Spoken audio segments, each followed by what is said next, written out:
Hi guys, my name is Chris Bell and I'm one of Mr. Andy's friends. He's asked me to answer some of your questions on climate. I'll tell you just a little bit about myself first. I'm a weather forecaster. I went to university and studied climatology and meteorology, and I've moved to England since then. I'm originally from Texas in the United States, and I've moved to England and I work as a weather forecaster here in England. I also have a role as a lecturer at the University of East Anglia in Norwich, England. And occasionally I get to present the weather on the television as well. So I've got quite a wide variety of roles that I do in the weather forecasting realm. So I thought I would go through your questions by video, as sometimes it's easier to answer those in that way. So I'll look down a couple of times just to make sure I've got the questions correct. So the first question that came through was, what would change if the weather is only happening on sea and not land? Well, to answer that question, first off, the atmosphere, which surrounds the Earth, doesn't really care whether there's land or sea underneath it. Either way, it wouldn't matter if the Earth was covered entirely by water or entirely by land, there would still be atmosphere above that. So you can't really have weather over just one and not the other. But to give you an example of some things that are different between land and sea, obviously the land does not provide the atmosphere with very much moisture. So you look at places like big continents like Siberia.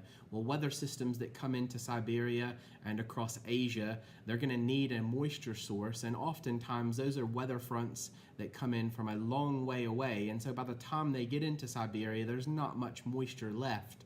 So really, to answer your question, you couldn't have weather just on sea or on land because the atmosphere covers the entire Earth. So the second question that's come in is, why does winds rotate around and create a tornado? In order to get a tornado created, you need a mixture of very warm, moist, and unstable air, so air that's rising into the atmosphere. And you also need wind shear, which is the change in wind with direction as you go up in height through the atmosphere. So kind of a complicated thing to visualize, but let's say that the winds near the ground are blowing from the south, but the winds above our head some distance are blowing from the west. Well, that creates wind shear, winds changing direction with height. You also get winds changing speed with height as well, and that combination of wind shear, so the change in wind with height, and the instability which makes the air rise, helps to form a rotating thunderstorm, which we call a supercell. And if you have the right conditions within that and the right amount of shear and instability, then you can get tornadoes to form. I'll send through a few links to Mr. Andy, and you guys can look at some of that in a little more detail.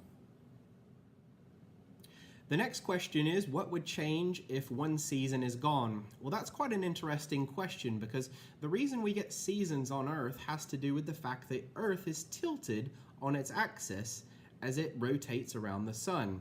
And when the Earth is tilted towards the sun, whether it's the northern hemisphere or the southern hemisphere, then that gives us our summer times.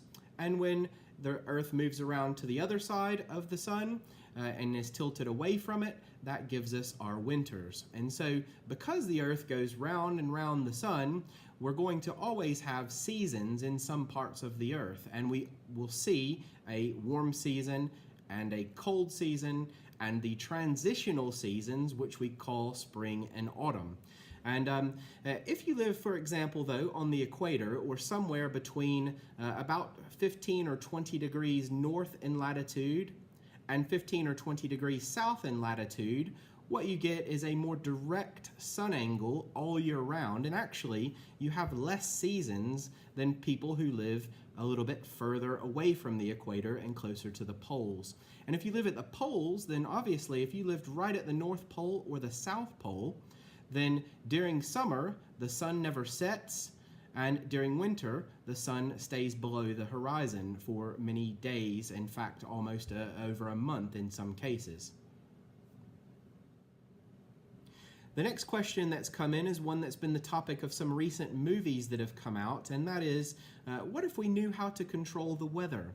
Well, that's been tried quite a lot over the last 50 years or so. In fact, back about 20 or 30 years ago, the idea of spreading something called silver iodide into the atmosphere. So an airplane would fly it through the atmosphere, it would spray silver iodide out the back of it, and the chemical structure of silver iodide is very similar to that of an ice crystal. And ice crystals are very good at accumulating water around the outside of them and creating clouds and raindrops. But what we found by doing that, by trying to do that, was that it took a lot of silver iodide in order to create clouds large enough to produce rain. And so that idea has kind of faded away over the last couple of decades. Other ideas, though, to change the Earth's atmosphere or to change the weather is to introduce sulfur dioxide into the atmosphere. So we have global warming that is occurring, and this trend will continue into the future unless we start slowing down the amount of greenhouse gases we put into the atmosphere. And so by releasing sulfur dioxide into the top of the atmosphere, that will reflect solar radiation and mean that less sunshine gets to the surface of the Earth, and overall it will cool down the Earth. But unfortunately, sulfur dioxide, when it rains out, can produce acid rain, so that's probably not a very good technique for cooling the globe. It's just one thought that is out there. So weather modification and changing the weather, humans doing that, is a topic that will continue to be researched into the future, and maybe even in the not so far future, we will be able to control a little bit more of our weather or climate. But in the short term, in the next probably 50 to 100 years, it's quite unlikely.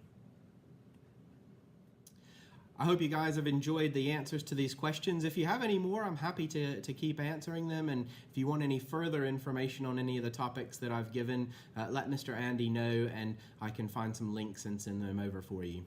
Thanks a lot. See you later.